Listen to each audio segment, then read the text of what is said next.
Assalamualaikum warahmatullahi wabarakatuh. Halo Biologers, kenalin aku Rera Notiari, mahasiswa semester 5 Pendidikan Biologi Penyusunan Kalijaga, Yogyakarta. Kali ini aku mau ajak kalian studi biologi dari hal-hal yang ada di dekat atau sering kita temui setiap harinya. Nah, di samping aku, juga ada dua makanan yang sering kita temui dalam kehidupan kita sehari-hari. Teman-teman tahu nggak ini dua makanan ini itu apa? Kalau dilihat dari bentuknya sih, ini seperti singkong dan beras ketan hitam biasa ya. Tapi ini bukan singkong, juga bukan beras ketan hitam biasa loh. Melainkan tape. Nah, pernah nggak sih teman-teman makan salah satu dari tape ini? Tape dengan singkong, serta tape ketan hitam dengan beras ketan hitam biasa itu memiliki bentuk yang sama, akan tetapi memiliki rasa dan tekstur yang berbeda. Kenapa bisa seperti itu ya? Padahal singkong dan beras ketan hitam itu memiliki tekstur yang keras. Lalu mengapa ketika berubah menjadi tape, singkong dan beras ketan hitam itu memiliki tekstur yang lembut serta terdapat rasa alkohol di dalamnya? Kenapa ya? Penasaran nggak sih sama jawabannya? Ini ada hubungannya loh sama materi biologi. Ya, betul. Fermentasi. Singkong dan beras ketan hitam dapat berubah tekstur dan rasanya ketika menjadi tape karena adanya proses fermentasi. Lalu apa sih fermentasi itu? Ayo kita bahas bareng-bareng 4 topik bahasan mengenai fermentasi. Mulai dari pengertian fermentasi, reaksi fermentasi, atau reaksi kimia pada fermentasi, faktor-faktor yang mempengaruhi fermentasi, serta produk hasil dari fermentasi itu sendiri. Fermentasi merupakan suatu cara untuk mengubah substrat menjadi produk tertentu yang dikehendaki dengan melibatkan bantuan mikroorganisme. Teknik fermentasi ini nantinya menyebabkan terjadinya perubahan sifat bahan substrat karena adanya pemecahan kandungan-kandungan pada bahan substrat tersebut. Sederhana fermentasi. Salah satu contoh reaksi kimia sederhana pada fermentasi adalah glukosa C6H12O6 yang mengalami proses fermentasi, kemudian akan menghasilkan etanol 2C2H5OH. Jadi glukosa di sini itu merupakan bentuk gula sederhana.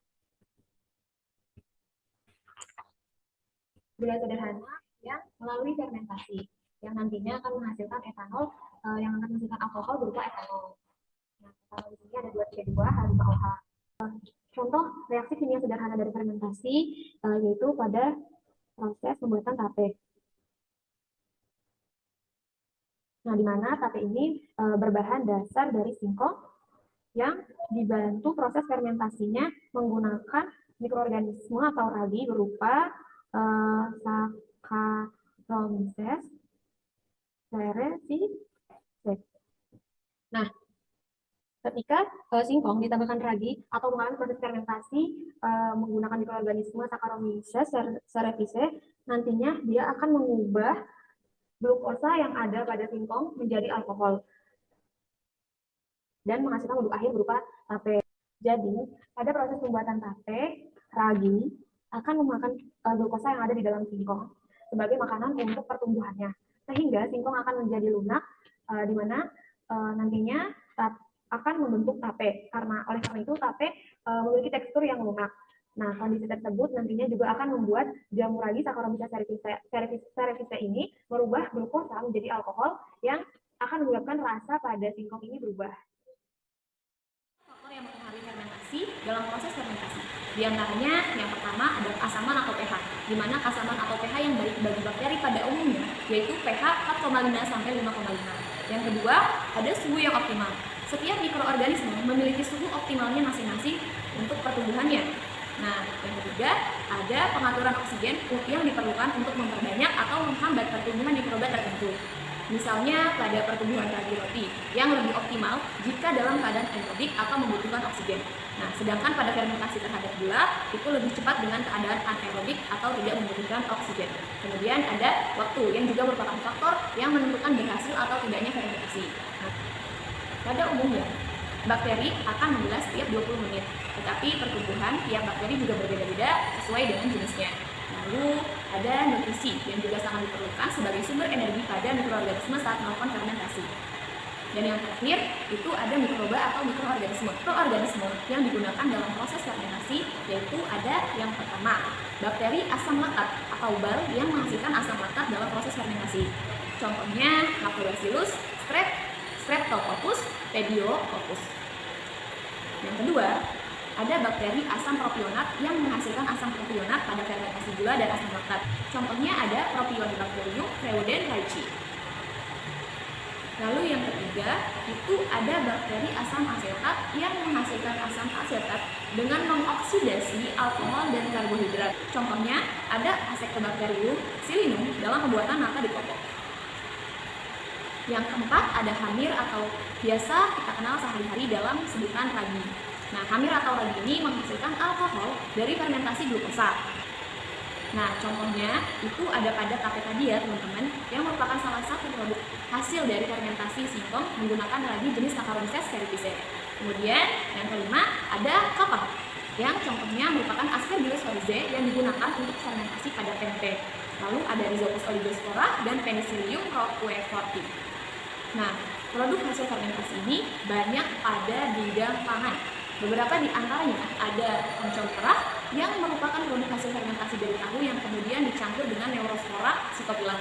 Yang kedua, ada kecap, yang dimana proses fermentasi kecap ini berasal dari kacang kedelai yang dibantu oleh bakteri Aspergillus. Nah, yang ketiga ada tempe. Seperti yang sudah dijelaskan sebelumnya ya teman-teman, tempe ini berasal dari proses fermentasi kacang kedelai dengan melibatkan bakteri Rhizopus. Nah, proses fermentasi pada tempe ini dengan lunaknya kacang kedelai dan mengurainya protein. Nah, terurainya protein kacang kedelai ini menjadi lebih sederhana, sehingga nantinya lebih mudah dicerna dan khasiatnya bisa diserap lebih baik. Kemudian yang keempat, itu ada roti yang biasa kita makan sehari-hari. Roti ini berasal dari fermentasi tepung terigu yang menggunakan bakteri mikroorganisme Saccharomyces cerevisiae. Lalu yang kelima, itu ada bir. Ada minuman bir yang berasal dari hasil fermentasi gandum, barley, dan biji-bijian. Nah, cara fermentasinya yaitu dengan mengeringkan gandum lalu dihaluskan yang nantinya dicampur dengan air panas. Kondisi ini akan membuat gandum memakan gula dan membentuk alkohol. Lalu yang terakhir ada yogurt.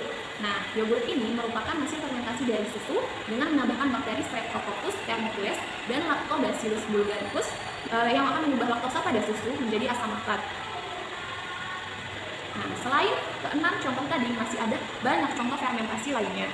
Mungkin contoh itu saja yang dapat disebutkan pada penjelasan kali ini. Dari penjelasan materi sebelumnya, sekarang kita evaluasi bareng ya teman-teman melalui soal berikut. Sebelumnya, sudah ada pemaparan mengenai bahan yang digunakan dalam proses fermentasi, di mana salah satunya menggunakan mikroorganisme yang digunakan pada proses fermentasi itu sendiri. Nah, yang benar dan yang sesuai itu yang mana sih? Nah, coba kalian pilih salah satu jawaban yang menurut kalian sesuai dan benar. Yang A, B, C, D, atau E.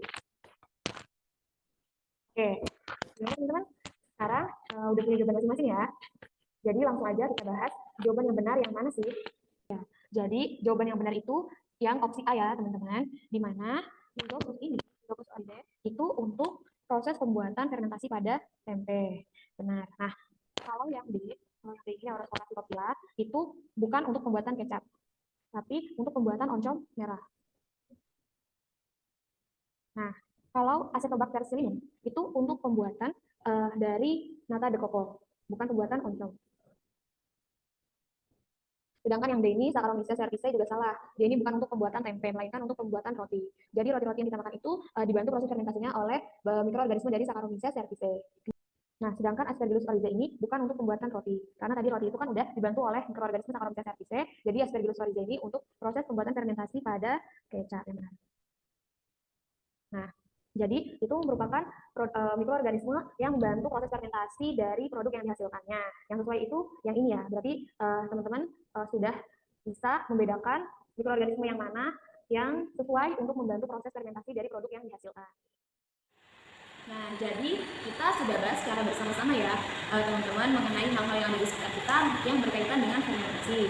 Mulai dari pengertian fermentasi, reaksi fermentasi, faktor-faktor yang mempengaruhi fermentasi, serta produk hasil dari fermentasi itu sendiri. Oh iya, sekarang kalian juga sudah tahu ya, mengapa tape yang berbahan dasar singkong dan ketan itu dapat berubah rasa dan teksturnya. Hal ini karena adanya proses fermentasi yang melibatkan mikroorganisme tertentu, bukan karena singkong yang direbus terlalu lama ya. Selain itu, teman-teman juga sudah mengetahui asal pembuatan dari tempe, yogurt, roti, dan produk fermentasi lainnya yang sering kita temui atau pernah kita makan sebelumnya. Sekian studi biologi kali ini, semoga bermanfaat. Terima kasih ya.